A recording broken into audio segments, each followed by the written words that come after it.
Hello everybody, thank you for watching Mic'd Up Podcast. I'm your host, Jeff Reed. Thank you for watching. And don't forget to like, comment, and subscribe. And today, this video, we are going to be covering and doing a review of Den of Thieves of Pantera. Will this movie, just like its predecessor, have many twists, just like a pack of Twizzlers? Let's find out.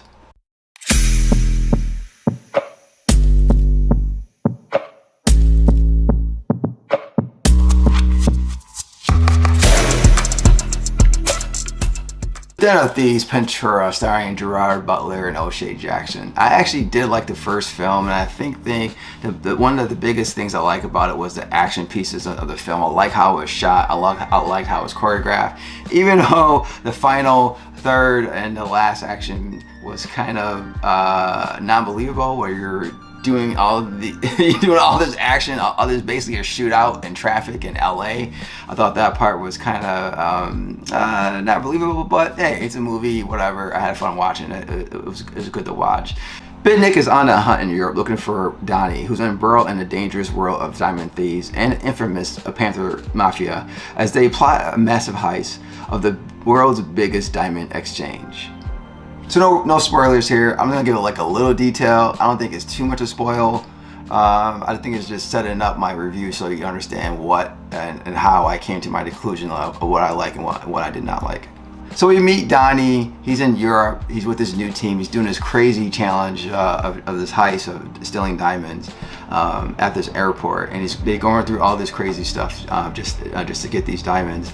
And it's funny because the counterpart, Big Nick, he's basically coming from court. He went to the restroom. He's everything that we kind of figured what was going to happen between him and his wife from the first film actually did happen.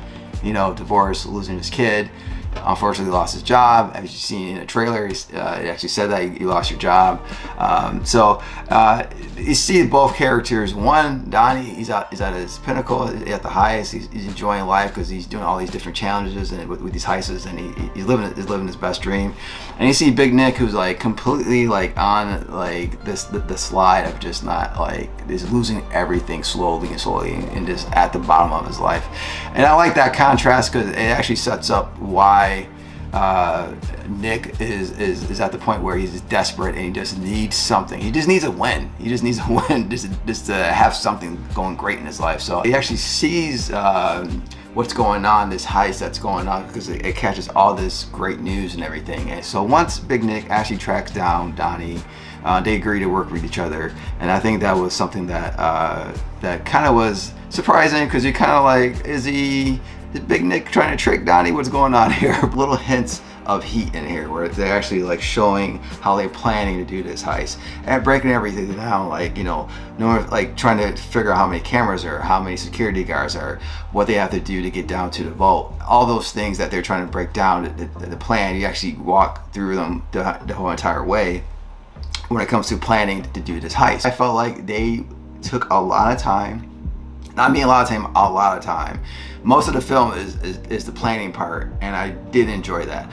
I can see some people watching this and be like tune out because it's not super slow, but it could be boring if you don't like to watch how the plan is being put in place. I love this film a lot. It's the chemistry between Gerard Butler and O'Shea Jackson, and them two basically playing off each other.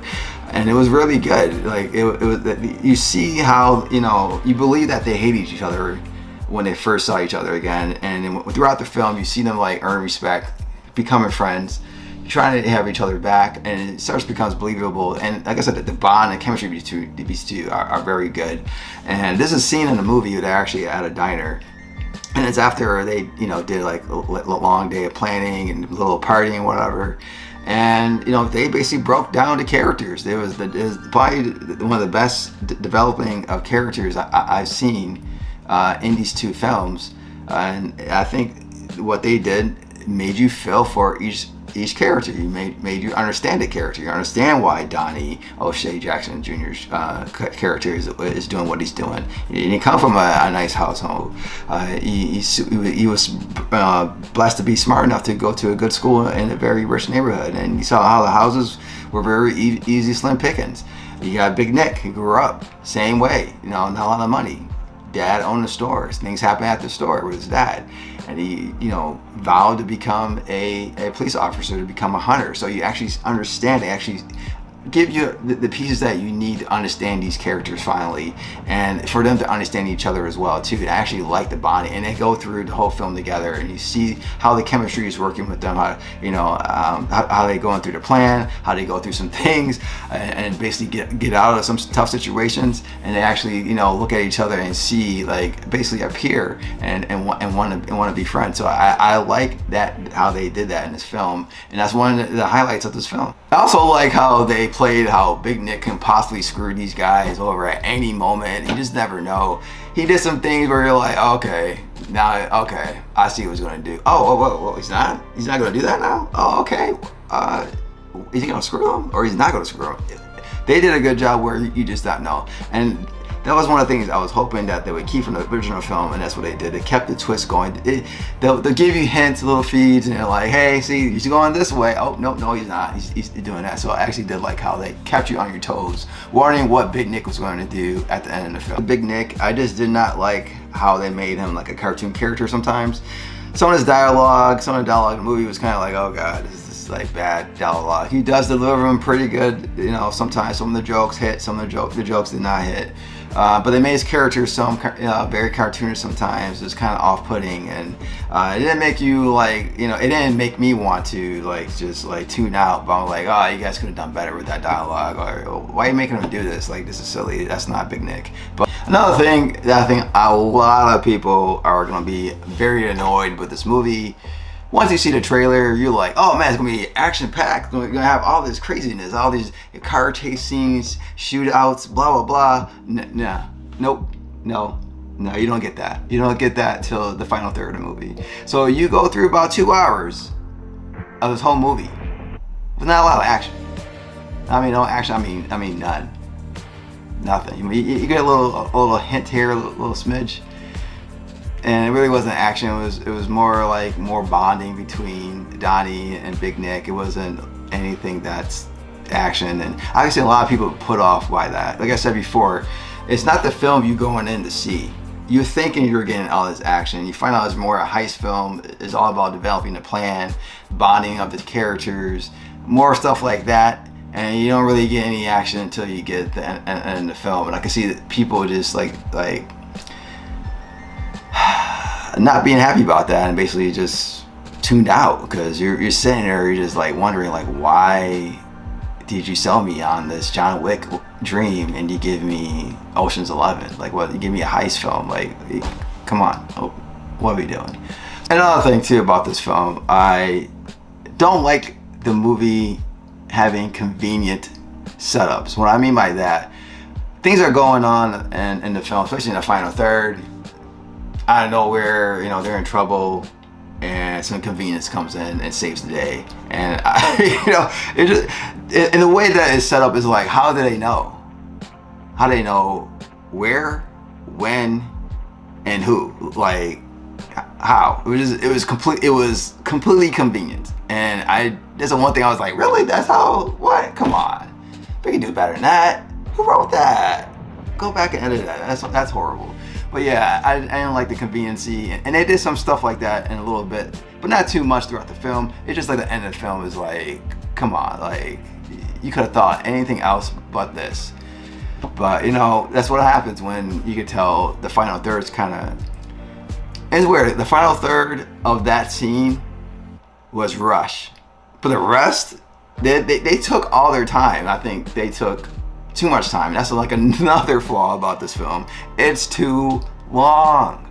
The film is 2 hours and 24 minutes. And I can honestly say they can take a good 25-30 minutes out of the film.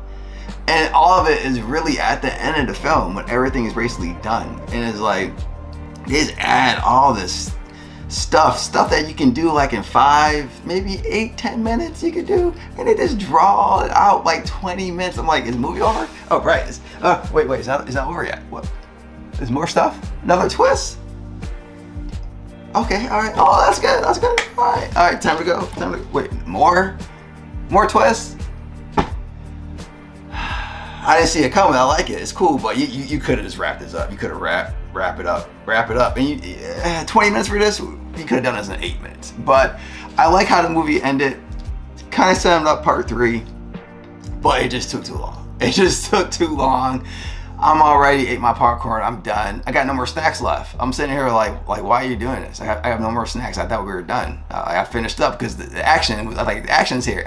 Movie's about to be over. We're done, right? We got this little, little story at the end. 5 to 8 minutes just to tie everything up. No, 20 more minutes. 20 more minutes. Whoever was editing this film and the final cut, they should have like, hey, look, this is great, but it's too long. We need to cut it down. We just need to cut it down.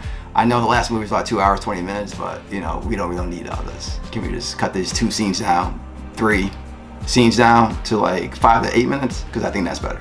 No? Oh, okay. You want the 20 minutes? Okay. And that's what happened.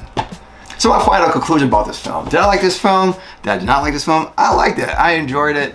I think it was a very good film to watch if you like these type of movies. If you like heist films, like going through the whole entire plot of the plan and figuring out how they're going to do this, when they finally execute it, seeing like how the plan was going great, there's some bad stuff happen, it's like, oh man, how are they going to get out of that? Okay, they got a plan B, or just improvise. That's awesome. Good stuff. I like that. I love the chemistry between O'Shea Jackson Jr. and Gerard Butler. I thought the chemistry between the two actually made the film 10 times better. That was great that they actually did that. However, you feel the film how long it is, because like I said, it takes a long time. If you're going in there thinking about, I'm gonna get all this action, and you find out it's a heist film, they're actually building a plan, you going through that with them, and you're not gonna see any action to the final third, and then once you get to the final third, the action sequence is not that long, which is kind of weird too. And then you get another 20-25 minutes of hey, we got, show where everybody's at, what's going on and all that stuff. I can see people tuning out a little bit and be upset with this film. However, between the two, I kind of like this one a smidge bit more. And I think like what saves it for me is the dynamic between the two characters and the process of putting the plan together. But I can see people complaining about, some of the cartoonish acts that Big Nick does, the length of the film, you actually feel the film, the lack of action, and the conveniency of some things, or the side plots could be a little bit like, what's why are we doing this?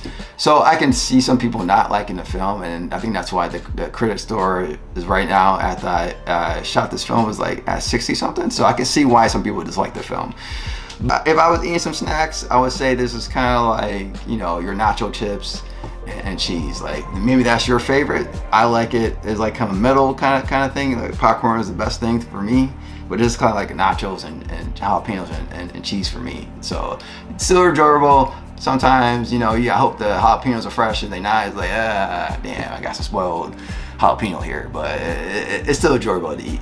Okay guys, in the comment section, like, what do you guys think about this film? Did you like this film? Do you not like this film? Do you watch the film?